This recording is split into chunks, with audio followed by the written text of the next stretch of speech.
हाँ तो बच्चों, आज हम लोग राज्य नीति के निर्देशक जो सिद्धांत हैं उन पर चर्चा करेंगे।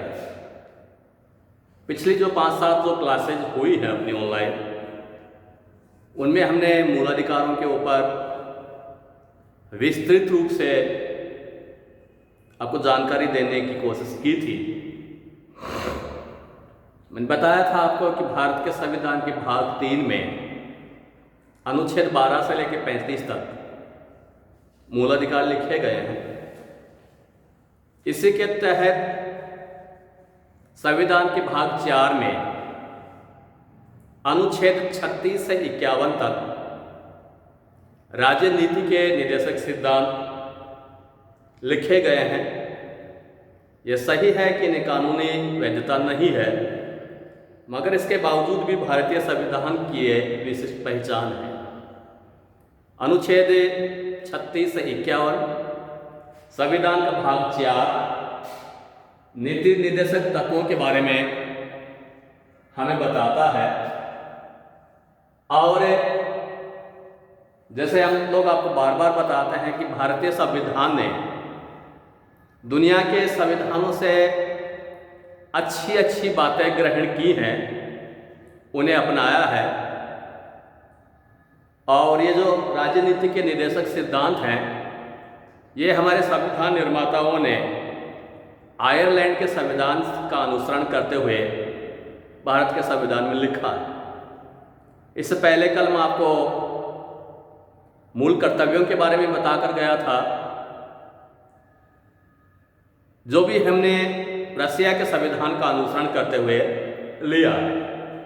अब अनुच्छेद 36 से 51 तक भारतीय संविधान का भाग 4 राज्य नीति के निर्देशक जो सिद्धांत हैं उनके बारे में बताता है।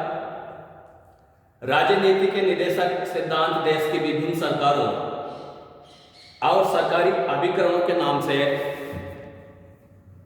जारी किए गए निर्देश हैं, जो देश की शासन व्यवस्था के मौलिक तत्व हैं।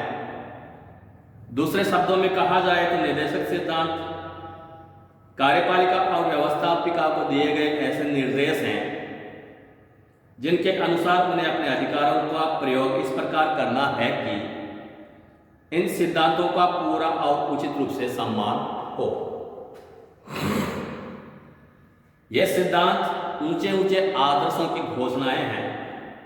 ये सिद्धांत पथ प्रदर्शन तथा ऊंची ऊंची आकांक्षाओं के घोषणा पत्र हैं। डॉक्टर राजेंद्र प्रसाद के अनुसार राज्य नीति के निर्देशक सिद्धांतों का उद्देश्य जनता के कल्याण को प्रोत्साहन करने वाली सामाजिक व्यवस्था का निर्माण करना है।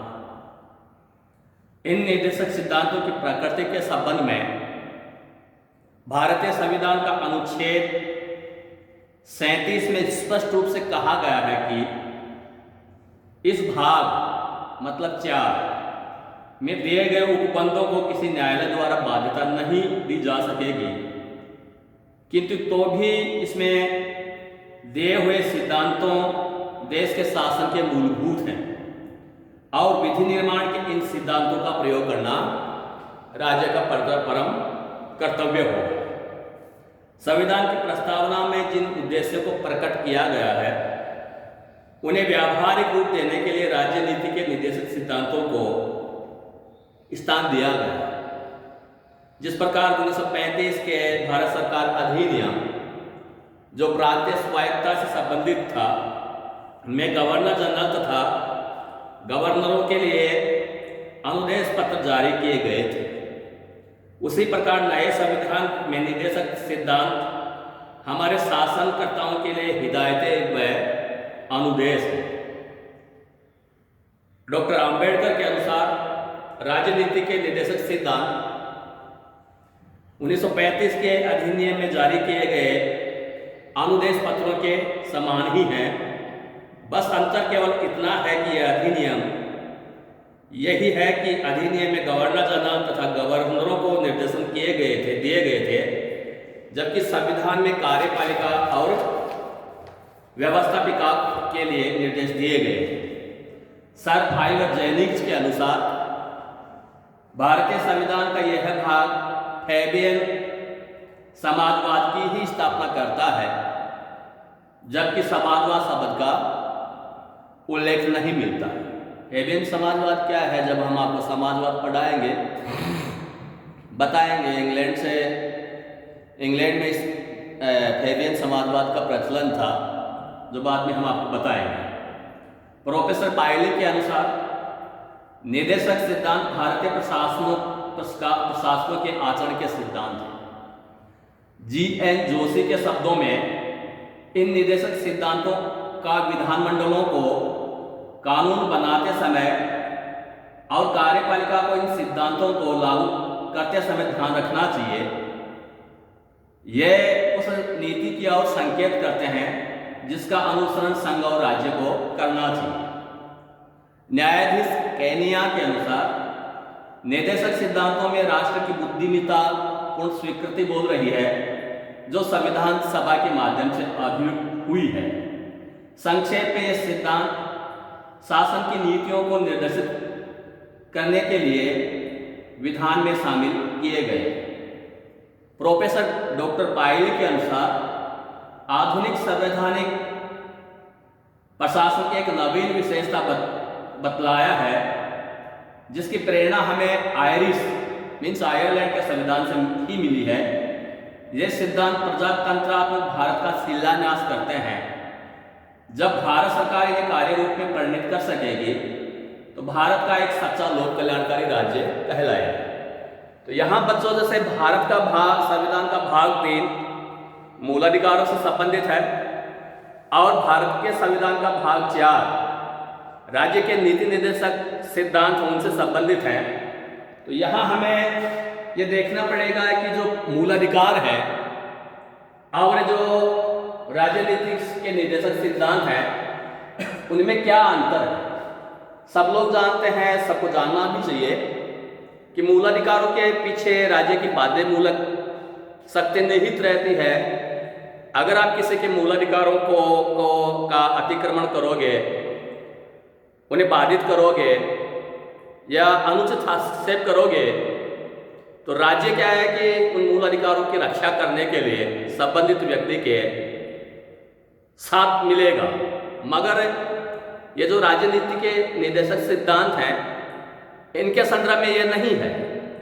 ये सही है कि सैद्धांतिक रूप से सरकारों को यह आदेश दिया जाता है कि वो इनका पालन करें, मगर अगर कोई पालन नहीं करे तो इनके पीछे बाध्यमूलक शक्ति नहीं है।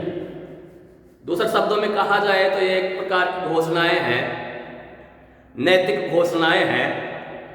तो यहाँ शॉर्ट में आप और हम राजनीति के निर्देशक सिद्धांत और फंडामेंटल राइट्स हैं, इनके बीच में हम अंतर देखेंगे और इनमें भारी अंतर है। मौलिक अधिकार जहां नागरिकों को ऐसी सुविधाएं प्रदान करते हैं जिन्हें उनके सर्वांगीण विकास की आवश्यक शर्त कहा जा सकता, वहीं राज्य नीति के निर्देशक सिद्धांत मनुष्यों के इन सर्वांगीण विकास की आवश्यक परिस्थितियों के अनुसार के निर्माण के लिए कुछ निषेध आज्ञाएं हैं। ग्लेड हिल के अनुसार मौलिक अधिकार राज्यों के लिए कुछ निषेधाज्ञाएं हैं। इनके द्वारा राज्यों को यह आदेश दिया गया है कि उसे लोगों के इन मौलिक अधिकारों में अनुचित हस्तक्षेप नहीं करना चाहिए। राज्य नीति के निर्देशक सिद्धांत इसके विरुद्ध ये बतलाते हैं कि राज्य को क्या क्या करना चाहिए। तो संक्षेप में इन दोनों के बीच में जो अंतर है उनको हम शॉर्ट में आपको बता रहे हैं। पहला है, जहां मौलिक अधिकार न्यायालयों के द्वारा लागू किए जा सकते हैं, वहीं राज्य नीति के निर्देशक सिद्धांत न्यायालयों द्वारा लागू नहीं किए जा सकते। दूसरे शब्दों में, प्रथम वाद योग्य है, द्वितीय वाद योग्य नहीं है। दूसरा यह है कि मौलिक अधिकार नकारात्मक है। नकारात्मक का मतलब यह व्यक्तियों का समाज के विरुद्ध में या राज्य के विरुद्ध में एक दावा है। वही नीति निर्देशक सिद्धांत सकारात्मक है। मौलिक अधिकारों की प्रकृति इस रूप में नकारात्मक है कि ये राज्य के किन्हीं कार्यों पर प्रतिबंध लगाते हैं। इसके प्रतिकूल निदेशक सिद्धांत राज्य को किन्हीं निश्चित कार्यों को करने का आदेश देते हैं। तीसरा यह है कि जहां मौलिक अधिकारों के द्वारा राजनैतिक लोकतंत्र की स्थापना की गई है, वहीं नीति निर्देशक सिद्धांतों द्वारा आर्थिक लोकतंत्र की स्थापना होती है। ग्रेनविल ऑस्टिन ने इसी कारण इन निदेशकों को घोषणा कहा है आर्थिक स्वाधीनता की घोषणा। चौथा अंतर यह है कि मौलिक अधिकारों का कानूनी महत्व है, जबकि नीति निर्देशक सिद्धांत नैतिक आदेश मात्र ही हैं।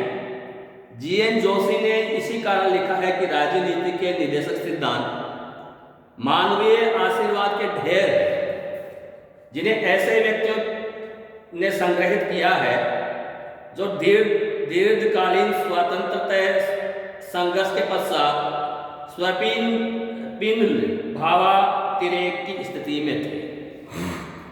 पांचवा है कि मौलिक अधिकारों को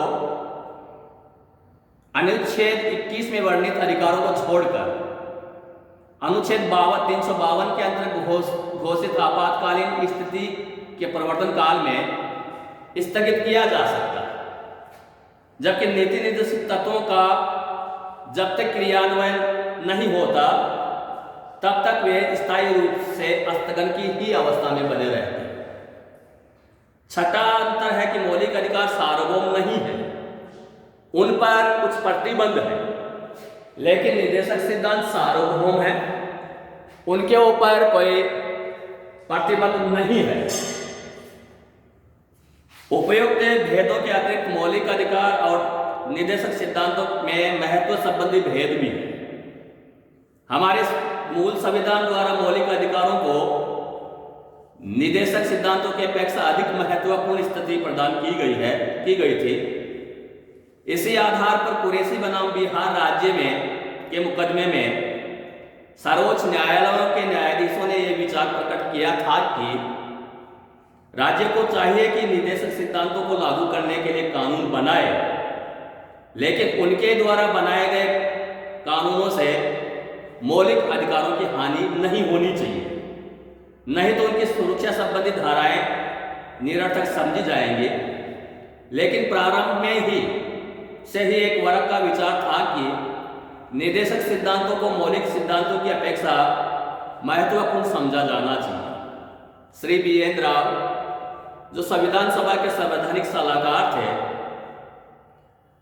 ने संविधान निर्माण के समय ही स्पष्ट कहा था कि संघर्ष की स्थिति में मौलिक अधिकारों की अपेक्षा निर्देशक सिद्धांतों को प्रमुखता दी जानी चाहिए, अन्यथा जनहितकारी व्यवस्थापन संभव नहीं हो सकेगा। संविधान का चौथा संशोधन अधिनियम प्रस्तुत करते हुए श्री नेहरू ने कहा था कि जहां कहीं किसी मौलिक अधिकार एवं निर्देशक सिद्धांत के परस्पर विरोध हो, वहां निर्देशक सिद्धांतों को वरीयता दी जानी चाहिए।